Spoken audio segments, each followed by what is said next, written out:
Hi, and welcome to the show Podium, and the very first session of 2018. I hope you had a wonderful Christmas, and I wish you a happy new year. Now, Podium is on its 50th show, and I am delighted to be celebrating this with a very special guest, Michael Neill. Now, some of you may know that Michael Neill's book, Inside Out Revolution, was one of the very first books that I read, along with Jamie Smart's Clarity, where I had my kind of epiphany moment of, oh my word, am I really making this all up? And for the whole weekend, I think I laughed and cried. But from that moment on, my life was never the same, and it transformed in a most beautiful and outstanding way. So just before we go over to the first part of the series, I'd just like to introduce our special guest. Michael Neill is an internationally renowned transformative coach and the best-selling author of 6 books, including Creating the Impossible, The Inside Out Revolution, and The Space Within. Michael is often described as the coach's coach and commands extraordinary respect within his field for unleashing the human potential with intelligence, humour, and heart. He has spent over 25 years as a coach, advisor, friend, mentor, and creative spark plug to celebrities, CEOs, royalty, and people who want to get more out of themselves and their lives. His books have been translated into 18 languages, and his public talks, retreats, seminars, and online programs have touched and transformed lives at the United Nations and in over 60 countries and on 6 continents around the world. His TEDx talk, Why Aren't We Awesomer?, has been viewed by over 200,000 people. Michael's weekly radio show, Living from the Inside Out, has been a listener favourite on Hay House Radio for over a decade. His weekly blog and podcast, Caffeine for the Soul, is now in its 18th year and going strong. So let's go over to the interview now, and I asked Michael to tell us about his new book, Creating the Impossible, which came out this week, the first week in January 2018, and what inspired him to write the book. So I first created Creating the Impossible in 2009, and it stemmed from what I was beginning to see when my coaching transitioned from sort of traditional go-get-'em tiger life coaching to a sort of a more principles-based, almost understanding-based coaching, where what I had started to see was that a lot of the limits, I might go as far as to say all of them, but I don't know that for a fact, a lot of the limits that people keep themselves limited by, a lot of the edges of their world that they won't step over, are all built around the idea that it's only worth doing something if you're going to succeed. If you know up front you're going to succeed. And since we don't know up front with most things that we're going to succeed, we don't do a lot. Or we do what we think is realistic. We do what we think is, or even if we're being cheeky, we'll do what we think is realistic plus 10%. Mm-hmm. Right? Well, I mean, I know I could make this much, but I'm going to set my target at that plus 10. Ha ha! Look how daring I'm being. When in reality, what you really want might have nothing to do with that. And what I saw from the very beginning of my coaching career in 1990 is that it's easier for people to create what they actually want than what they think they can get. It brings something different out of them to go for what would really just be so cool, right? In the book, I talk about what would make you gasp, grin, or giggle.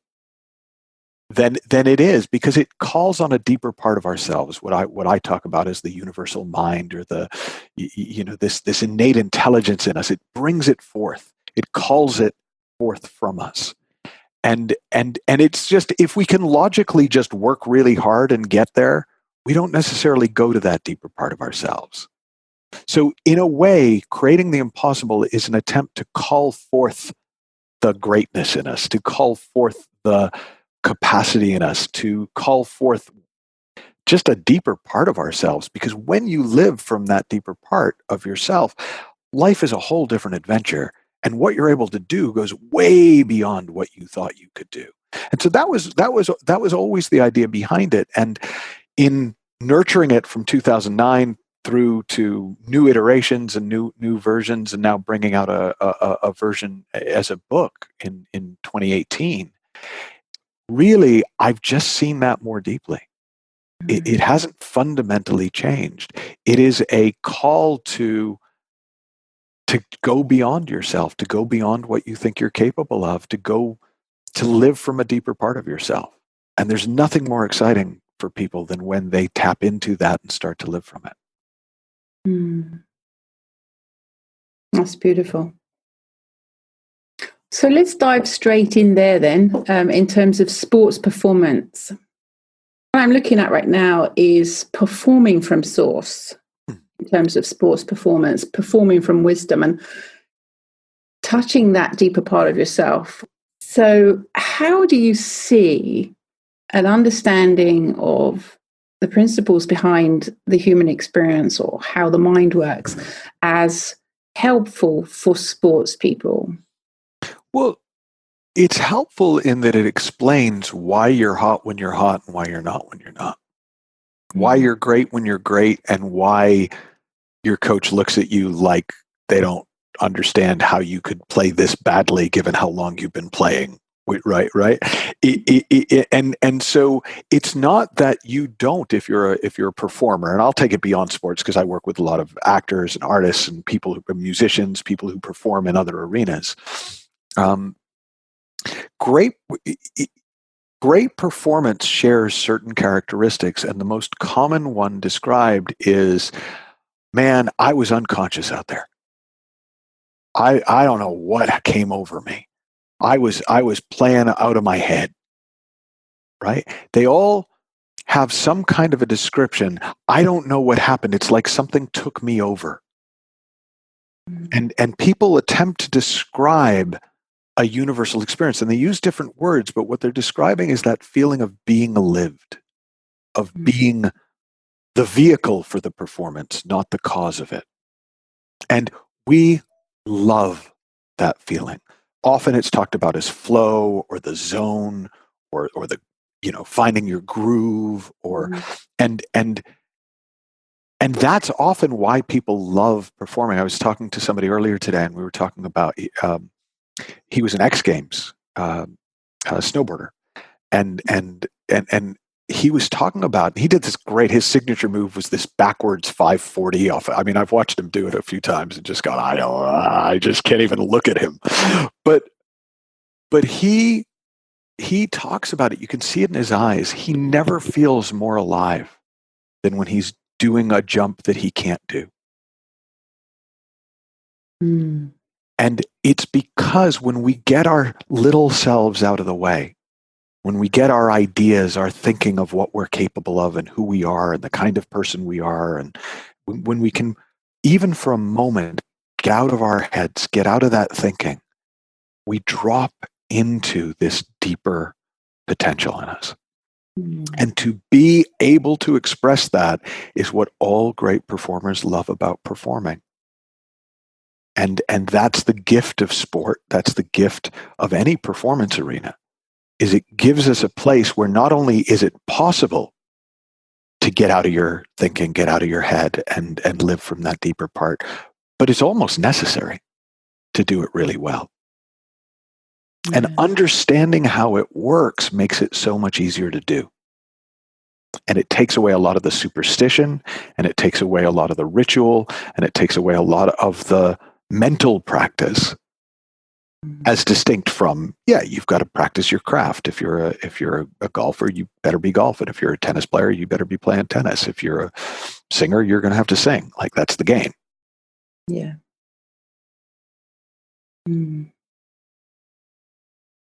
I love that. So in terms of traditional sports psychology or mental skills preparation, then what you've just described is completely the opposite to what I'm coming up against a lot in terms of the myth, really, of needing to control or manage or manipulate the mind in order to be in that flow state. Yeah. And so can you talk to that in terms of, I don't know how that came about in from where you sit, because it's still there in traditional psychology, and it's still. Well, it goes back thousands of years. It goes back way before psychology, Yeah. right? In Buddhism, they talk about the monkey mind. Freud would talk about the subconscious and and sorry, I can't do Freud without doing the accent. But the idea that our mind is a naughty school child, and that we need to corral it, we need to train it, we need to discipline it in order to get it to behave.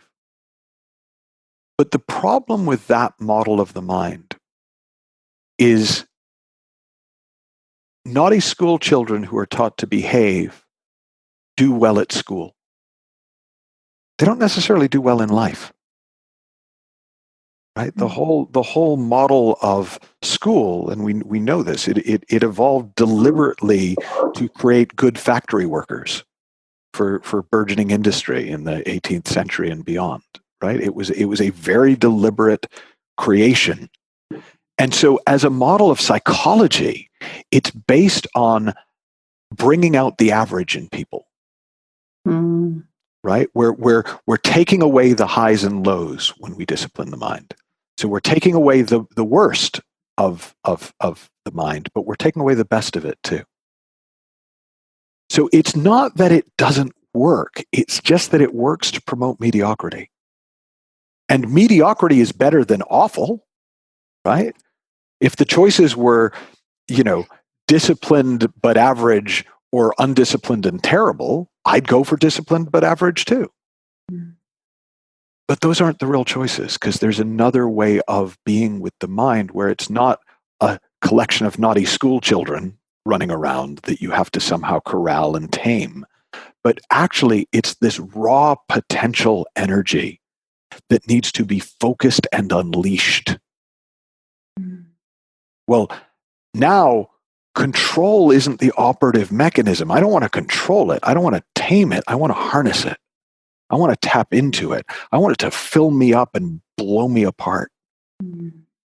Right? I want to be a vehicle for that. Well, that's a whole different ballgame.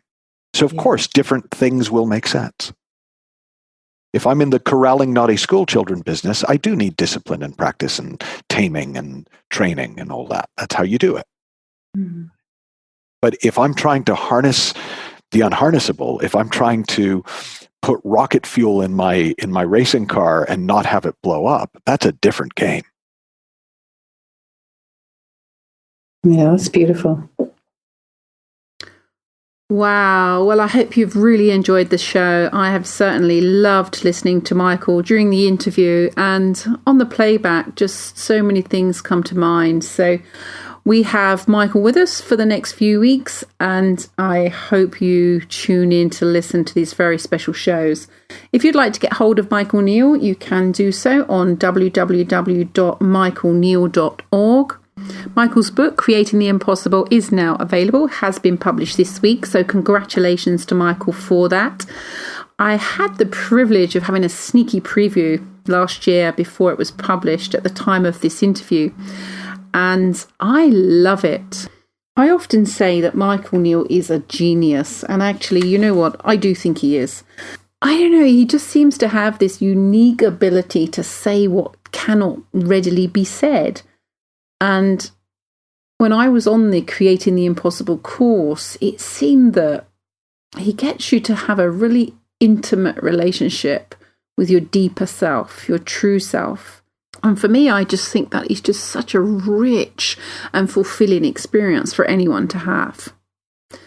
So if you would like to get in touch with me, you can do so on denise.holland@class-performance.com.